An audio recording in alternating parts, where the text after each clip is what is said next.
যে দুটো চারা আমি গার্ডেনার ফ্রেন্ড থেকে অনলাইন আনিয়েছিলাম, একটা মেক্সিকান আর একটা GM2, 20 দিন মতো ছায়াযুক্ত স্থানে রাখার পর টবে প্রতিস্থাপন করব। পটিং মিডিয়ার জন্য 20% বালি নিলাম, 20% গোবর সার আর 10% মতো রাবিশ আর বাদ বাকি মাটি নিলাম।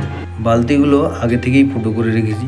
প্রত্যেকটা বালতি প্রায় 4টে থেকে 5টা করে ফুটো করা আছে। টবের মাটিতে জল জমা একেবারেই কাঙ্ক্ষিত নয়, বিশেষ করে আনার, লেবু এইসব গাছের ক্ষেত্রে। এবার ছিদ্রগুলিকে খোলমকুচি বা টালি ভাঙা এগুলো দিয়ে বন্ধ করে দিলাম।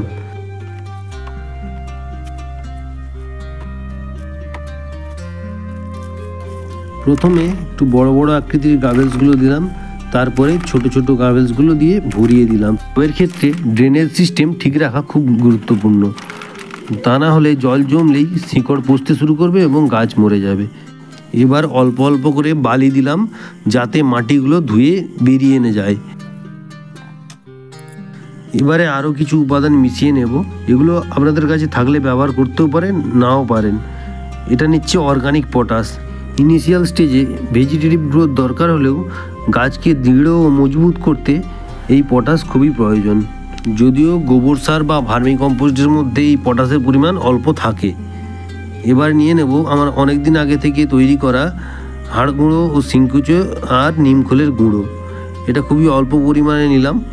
অনেক দিন আগে থেকেই হাড় গুঁড়ো, সিংকুচো আর নিমখোল আর অল্প মাটি দিয়ে মিশিয়ে রেখেছিলাম, যাতে এই হাড় গুঁড়ো বা সিংকুচো দিলে চারা গাছ মারা না যায়। এটা হলো ট্রাইকোডার্মা ভিরিডি। এটা একটা উপকারী ফাঙ্গাস। এই উপকারী ফাঙ্গাস মাটিতে মেশালে এই প্রচুর পরিমাণে নিজের বংশবৃদ্ধি করে ও অপকারী ফাঙ্গাসগুলোকে মেরে ফেলে। মাটি অনুযায়ী পরিমাণ মতো মিশিয়ে নিলাম। আমি এই মাটির জন্যে 4 থেকে 6 গ্রাম ট্রাইকোডার্মা মিশিয়ে নিলাম। অল্প কম বেশি হলেও কোনো অসুবিধে নেই। এবার কিছুটা নিমখোল মিশিয়ে নেব। এই নিমখোল মাটিতে পোকামাকড়ের বাসা বাঁধতে দেয় না এবং গাছকেও রোগ পোকা মুক্ত করে রাখে। সমস্ত উপাদানগুলোকে ভালোভাবে মিশিয়ে নেব।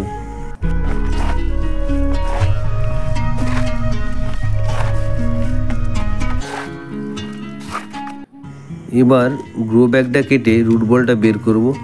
এটা করার সময় খুব ধীরে ধীরে করা দরকার, কেননা চেষ্টা করতে হবে যতটা সম্ভব রুট ড্যামেজ না হয়।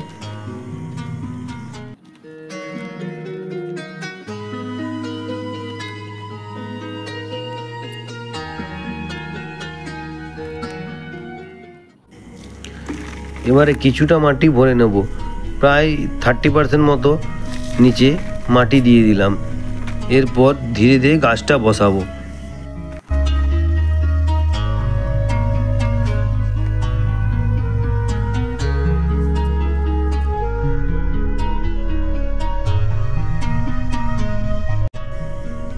গাছের গোড়া অবধি ধীরে ধীরে মাটি দিয়ে ভরতে থাকলাম।